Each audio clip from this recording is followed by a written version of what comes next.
So we're looking at After the Dark Tower, Stephen King Revisited. So I'll read the introduction real quick and we'll run through and talk about a few things that aren't in the blog post itself. All right, I use the same intro for every one of these blog posts. I write one before I start reading the book or rereading the book in many cases, and then one afterwards from all the notes I took as I was going through. All right, so the plan is to reread all of Stephen King's works in the order that they were published. Richard Chismar of Cemetery Dance had the vision. I'm doing it because I am a writer and I want to improve my fiction. I love Stephen King stories, and I think there is something to be learned through this process. You can also go back to the beginning and read Before Carrie or any of my other posts up through this one and beyond by checking out this link to the master list of all my Stephen King Revisited posts.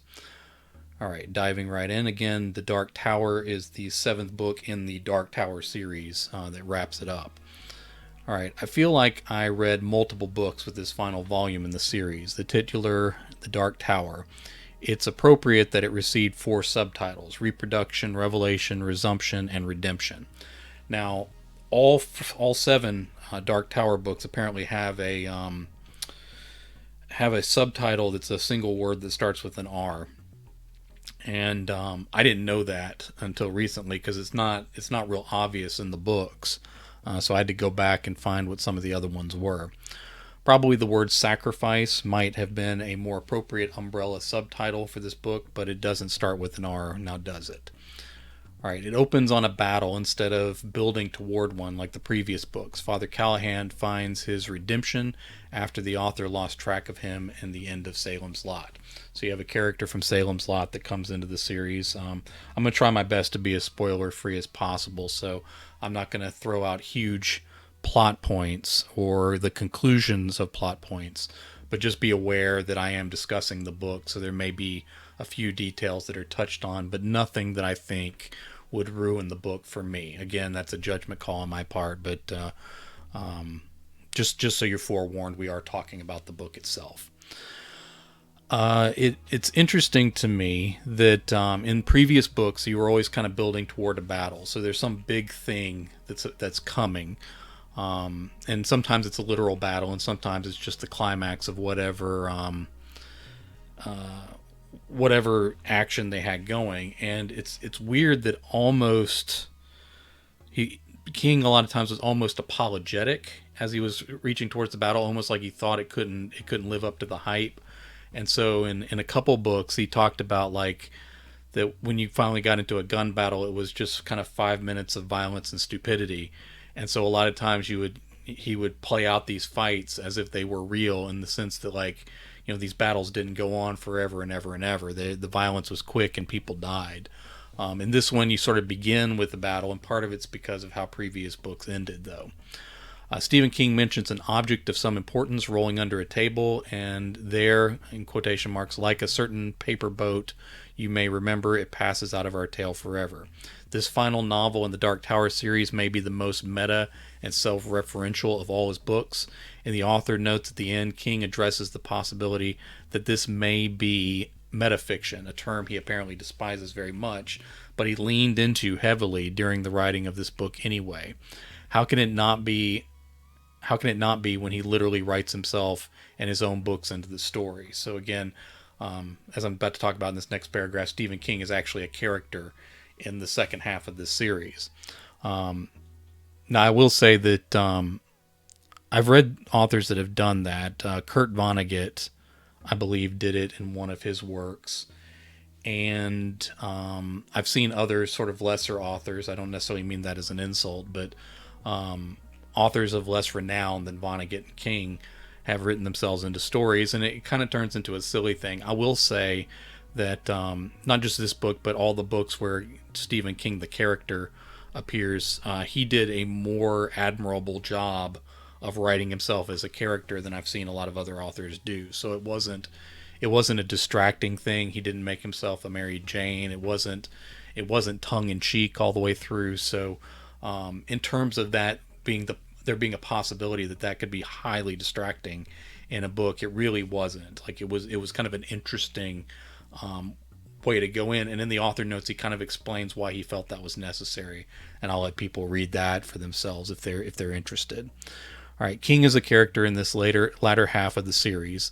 The other characters reference him often, and he appears as he was in 1977, and he appears as he was on a fateful day in June in 1999. In the spirit of Meta's story, he refers to himself as a machine of the gods, and later interjects himself in for a crucial save, referencing his work as Deus Ex Machina. Very meta. A dying robot is reading the Dead Zone in one of the scenes. It is quite strange to have Stephen King including himself and the person who hit him as integral characters in the story. In the author's note, Stephen King says his wife told him to not go so far as to give directions to their house. He came close. He mentions that he changed the geography a little bit about the road that he was hit on, but he really was he was hit by a van, and he wrote that into the story. And so this happened near his house, and he kind of played with the geography apparently a little bit to where you couldn't really use the book to track down his address, I guess, but it was pretty close to the details of the real event. I thought it was fascinating for him to include this guy that was sort of a villain in King's real life. The fellow who hit him was drug addicted, had a bad driving record, obviously, and he ended up dying of a drug overdose before the Dark Tower final novel was published. But he writes this guy in to the story like he's a character, and he doesn't reference the guy's death, so he doesn't go so far as to do that. But interestingly, the guy overdosed on drugs on Stephen King's birthday. So it wasn't even a year or two after the accident that the guy died, and happened to do it on King's birthday in September. So I imagine that feels like they're very interconnected. Another fact that I found interesting was that Stephen King, the guy obviously had a lot of financial trouble and had all sorts of problems he was dealing with. But at some point his van got repossessed or sold or something, and the van that actually hit Stephen King. And Stephen King bought it at some sort of auction and then beat it apart with a sledgehammer. So King was definitely dealing with some pretty rough emotions around this incident that happened. He never got around to suing the guy. In one interview, Stephen King said that the only thing he wanted from the guy was his license, but apparently that's tougher to get in Maine, even in accidents like that. So the guy, I don't think he lost his license temporarily, but never permanently, and then eventually, of course, he died. Not that long after the accident, maybe a year and a half, if I'm remembering correctly. All right, so King is a character. All right, a character wonders aloud after a message comes through a dream. I wonder if Stephen King ever uses dreams in his writing, yeast to make the plot rise. That's one spin on it, I guess. Of course, the answer is a resounding yes. King gets away with more dream sequences than any 12 editors would allow from all the work from all the authors that pass under their red pens in all their years. I'm past 50 books in this Stephen King revisited effort, so clearly the practice of using dreams has not deterred me very much, but he leans on it a lot and gets away with it a lot more than authors would. If I turned in a book that had dream sequences in it and like that, a number of publishers would either reject it or encourage me to write some of them out. Roland equates poetic license with pretty lies. I thought that was a funny little bit that King threw in. In another meta moment, King pulls away from a straight narration to tell us he is moving us closer to what you do not want to hear and I do not want to tell you. In the midst of a complicated battle scene, he goes back to a character mentioned earlier and asks the reader directly, do you remember him? So he's jumping around, and it's in the spirit of that meta thing. It's kind of meta narration where he's sort of breaking down that fourth wall to actually address the reader instead of just telling us the story. So I think it worked in the story. I don't think it's a practice that would work all the time, although I'm seeing King do it more and more. So I don't know how often he leaned into it in earlier books, but as we go along, not a lot in every book, so it's not like he does it multiple times every book, but every once in a while he'll take a step back and either self-reference or will talk to the reader as if we're sort of in this together, and he's telling us some bit of information, like, do you remember who this guy was? We talked about him earlier, kind of thing. But it happened more often in the Dark Tower than I've seen other places. As the characters in the story reference the character of Stephen King, King, the author, has a character state that storytellers are cut from the same cloth. They tell stories because they are afraid of life. I'm wondering here, is King giving a deprecating self-evaluation of himself, or putting the words of critics and detractors into a mouth of a character that is upset at the author in the story? A Docker's clutch is King's new obsession word. Everyone carries their gun in one of these Docker clutches, which is a shoulder holster, in King's universe now. The last 100 pages of the book, King fell in love with the word conning, meaning to take hold of something, or to get hold of something. King has a habit, and I imagine it's something that maybe all writers have, of he'll get fixated on a word. So very early on in his writing career, when I was way back in the first half of rereading everything, there was a particular brand of lock, like a padlock, that he used in several stories in a row. Anytime a lock came up, it was that. At other points, there was certain types of medicines that showed up a lot in his writing. And then it would always be words. There would be a particular word that he would kind of get fixated on, and it would appear in about 2, 3, 4, 5 books in a row, and then kind of drift out of use, and another word would come in, which I imagine any storyteller kind of gets in the habit of that, but it kind of stands out when you're reading books back to back to back. One word that comes up a lot is the word obdurate. So he uses that word very often throughout his career. And in the book 11/22/63, which is a time travel book, he talks about the past being obdurate. And it's sort of that idea of it's kind of resists change. So if you go back in time and try to change history, it resists you.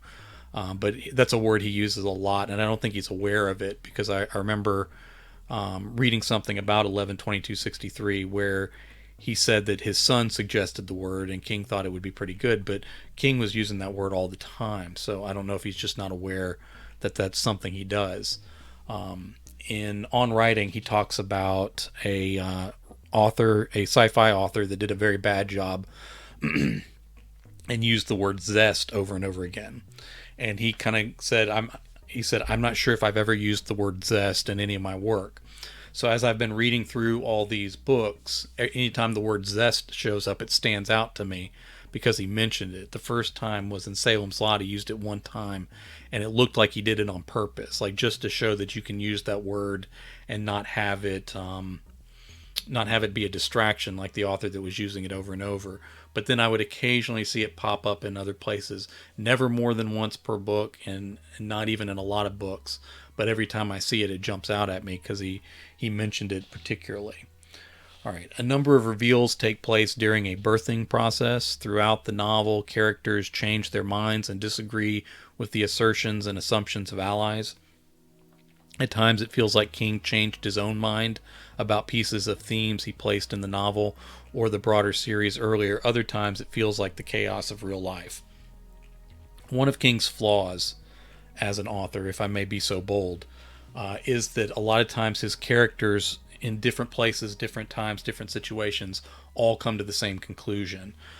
So like you'll have two groups of characters in two different houses in a violent situation, and so they're looking for a way to escape. And both groups will come up with the exact same idea at the exact same time to go through something. Now, in the Dark Tower, he talks about the characters as if they kind of have a psychic connection. They're part of a quartet. And so early on, while that sort of magic, I guess you'd say, is still in place, he kind of has an excuse for how they can kind of read each other's thoughts a little bit and that kind of thing. But if you go through all his work, it's kind of a theme, not a positive one, I think, where characters come to the same conclusions too often, too exactly, too quickly. And I think it detracts from his stories a little bit. If it were used as a gimmick once or twice, it would be one thing, but I think he leans on it too much. Here, even though he has, this sort of psychic connection between some of his characters, I think he did a better job of having them come to different conclusions. So they would have counter motivations and things like that. So in this book, more than any other, it felt a little chaotic in the sense of like the characters weren't always aligned, which I think was actually a good thing. And it kind of caught me off guard where he would introduce something and I would think, oh, okay, this is going to be going forward, and then a certain character would just reject it. And it would feel like a thing that was a theme, but then just got set aside when a character decided to not go with it. So I'm not sure how purposeful that was. I imagine that King does most things that he writes on purpose at this point. But I think it made this book stand out in a strong way in relation to a flaw that shows up in other works that he has. All right, the monsters in the book are selling tickets to September 11, 2001. So as they pass through different worlds, they can go to different time periods within these alternate worlds. And so at one point, they're like, this is like a tourist attraction for some evil creatures in another world. And of course, the characters in the story haven't reached that point in their own timeline, so they don't know anything about this. It's just a date that keeps showing up places. Always mind the mind traps when you're fleeing from such creatures as these. Other times you have to run headlong through darkness to stay ahead of unspeakable creatures who escape the toe-dash darkness between worlds. So King does a really good job with monsters. Trying my best not to spoil some of the best moments as I'm referring to them. The scenes involving assigning a caretaker to the rows of establishing a corporation around that objective could have been dull and purely plot serving, but King wrote them masterfully. It was oddly inspiring, important, and worthy. In a sense, one of these scenes was basically just about setting up a business. So they needed something to be in place so that somebody could take care of something important while they were away in other worlds and couldn't do it. So this could have been as boring a scene as like signing papers and stuff. But somehow about the way that King wrote it, the way he talked about what the fate of these characters would be, made it into something bigger. And it was something I'm not sure another author could have accomplished as well. All right, love versus hate, with love being the ever more destructive weapon, is a powerful and unsettling theme in this final stretch of the gunslinger's journey. The half-human son of the Crimson King indicates his father believes bringing the tower down will start everything over in some way. The Crimson King seems mad and happy enough with ruling the darkness. Is the Crimson King a prisoner? Is his strange son a hint of the old Red Father's true form? I've kind of run hot and cold on the Crimson King as a character, so this is sort of an evil above evils that shows up in different places. So the first time I know the Crimson King being referenced directly was in the book Insomnia. And peripherally, the book was about one thing. The Crimson King character and all these other sort of trans-dimensional characters were about something else. And then there was a small section, like the introduction of a character that's significant to the Dark Tower series, and all the book accomplished in that sense was introducing that one character. So in essence, you could skip that book and not have any problem with the Dark Tower, but King wrote it on purpose. When the Crimson King is introduced in that book, I think it weakens him a little. I'm literally wearing a hoodie that says Toe Dash on it. King invented a lot of language for this book, or procured it from other places to use, and he actually mentions in one of the afterwards, I don't remember if it's this book or one of the others, that it may have actually been in the story, because again he references himself in the story, but he talks about that how his editor is going to be upset because he keeps introducing a bunch of new words that only mean something in another language. And apparently that was a sticking point between him and his editors as he was going through the Dark Tower. But all that kind of language kind of caught on with me. But dealing with Insomnia, I felt like that the Crimson King as an entity was sort of weakened by that novel. Like he was made too beatable, I guess. And that whole storyline that leads into here, I think, kind of demystifies the character a little bit. I don't really want to dig too more specifically than that, other than he was kind of a stronger mystery force back before King started referencing him and then in some cases showing him in other works. But again, he doesn't really care about my opinion. All these books are bestsellers, so he must have done fine. Randall Flagg may have always had the same goal as Roland, to reach the tower and climb to see who lived at the top. We discover Flagg's true origins here, his real name, and see the culmination of his storyline in the most unexpected way. So if there's any bad guy, big bad, that's always been everywhere and everything, it's Randall Flagg under one name or another. He's the character in The Stand. He's a bad guy in here, in sort of a, I guess he's a middle management bad guy in the Dark Tower series, but he's big. He's a big deal in a bunch of books, and we kind of get to see the culmination of his story, and we also get more of his origin before he became the big bad that he was going to be leading into this. I've always been interested in this character, and again, mostly it had to do with The Stand that I love so much. But it was interesting to see Randall Flagg sort of play out his motivations in this book. So it's kind of like, we're going to wrap up a lot of things, and we kind of get to see what Randall Flagg is about, and then how things go for him. And King actually surprised me with how he chose to handle it in here. Characters from all over the Stephen King universe are making appearances now. King states a character is unimportant to the story and then takes a few pages to describe him. So King literally says this character is not terribly important to the plot, but then he literally spends hundreds and hundreds and hundreds of words talking about this unimportant character.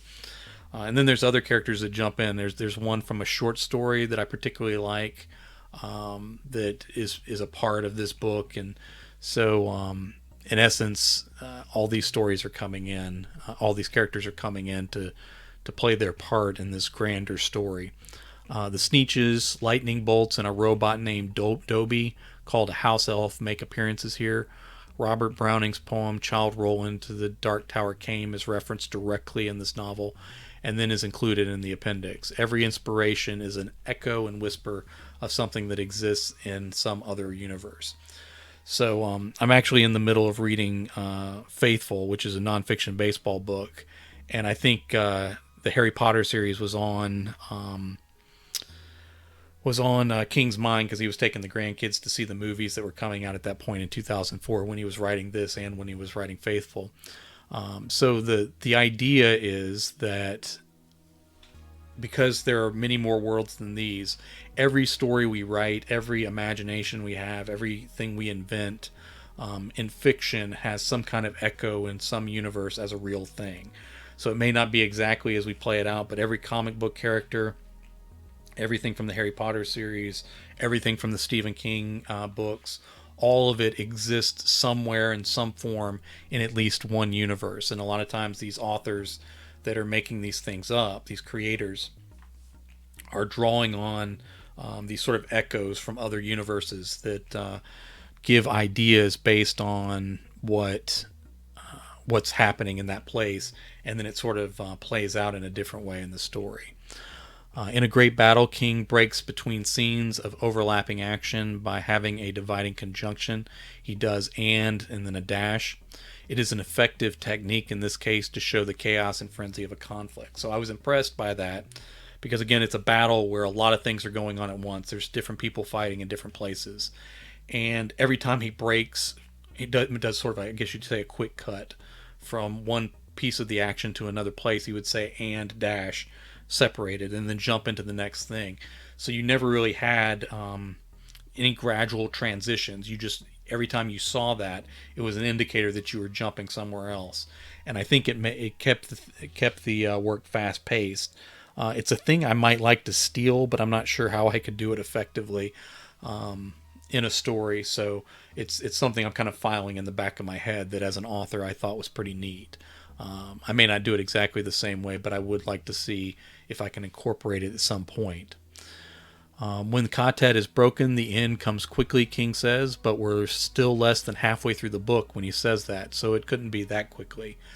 Maybe quickly in the scope of 7 volumes, I suppose. More than half of a 1,500-page book is still a lot of ending. The story breaks the group to make the final miles of the tower more bitter. I was I was impressed by the courage that King showed with some of the choices he made in the story. When you get, I want to be careful here. He made some choices that probably would have been more fun to write the story if he hadn't have done that. And it might have been more fun to read the story if he hadn't have chosen to do things the way that he did.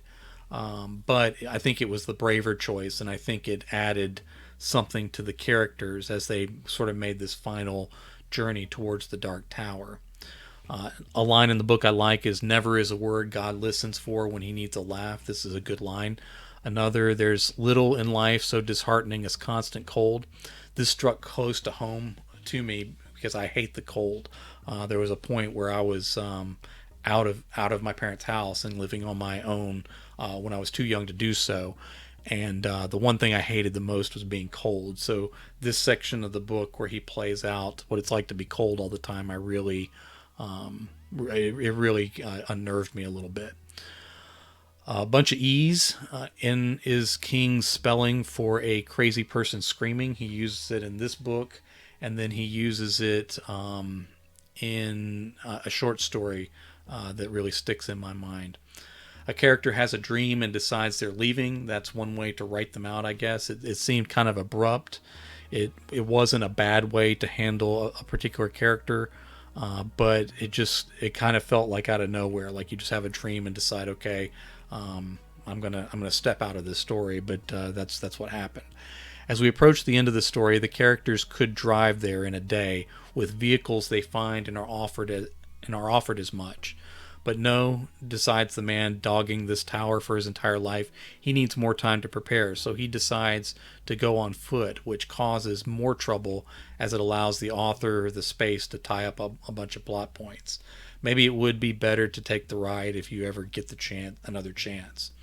So the choice not to use the easy route to get the final miles in allowed space for King to finish wrapping up all his plot points. But again, it felt like the wrong choice, and it didn't necessarily feel perfect for the character.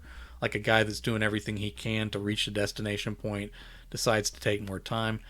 King had an explanation for it that worked okay, but again, it almost would have been better if he just said that the vehicles didn't work or something like that. But he made the choice he made, and I guess in the end it worked out okay for the story anyway. King struggles to capture the moment Roland sees what he's always longed for, but still does an admirable job with it. So there's this moment where Roland gets to see something he's always wanted to see.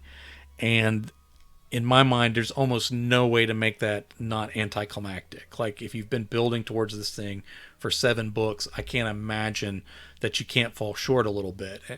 But that being said, the way King described this moment was actually really good. So that was a home run for him, I think. And I was impressed with how he did that, how he basically accomplished the impossible. Like in The Talisman, King offers the reader an out. You can stop here, and the ending is happy enough. He reveals a bit about himself hating endings. He feels they never match up to the power and promise of Once Upon a Time. If there's one universal criticism of Stephen King that many critics and readers have, it's that he doesn't always stick the landing with the ending. And it's funny when he's dealing with this, which may be his biggest ending of all time, wrapping up the Dark Tower series. He actually mentions that directly, that he doesn't like endings, that it's rough. When he wrote The Talisman with Peter Straub, there's a section where the story could end in one spot, and that would be a solid ending. And he says, okay, you can stop reading here, and you can accept this as the ending, or you can read out the rest of this that we wrote, which takes the story a different direction. He does a similar thing. There's a solid place where you could stop on the ending. You don't have every mystery revealed at that point, but he says, this, you can stop here, and you'll probably be satisfied with the ending. But then he finishes it out. He finishes out what he thinks would happen next, and you can go on and read that. Of course, everybody's going to go on and read that. Who's going to read 7 volumes and stop at one point when there's 10 more pages to read? Each man owes a death is part of Roland's prayer at one point. Ka is a wheel, and it starts things again, but maybe it'll be different next time around. Our greatest triumph, moments of triumph, are inarticulate. And then I'll go on. My next post will be before faithful. With these, I try to be really careful not to spoil anything. So we've talked in depth about this final book in the Dark Tower series, but I don't feel like I've said anything. I've said enough where people who've actually read it will understand what we're talking about, but I don't feel like I've said so much that it's not worth reading it. Now again, you're getting a big ask because you have 7 books to read if you want to do the entire Dark Tower series, not counting all the little side stories and things like that you don't necessarily need for it, but add something to it, I guess. But then also you got these books that are long, and this one is one of King's books that goes over 1,000. So this one, The Stand, It, and Under the Dome are all books that are over 1,000. I don't think he has any other novels that break 1,000. I could be wrong, but that's the best of my memory. But this is one of 4 books that goes over 1,000, and it's one of 7 books in the series. So quite a big moment if you decide you want to read the Dark Tower. But I enjoyed it, and it has a very broad and interesting mythology, I think.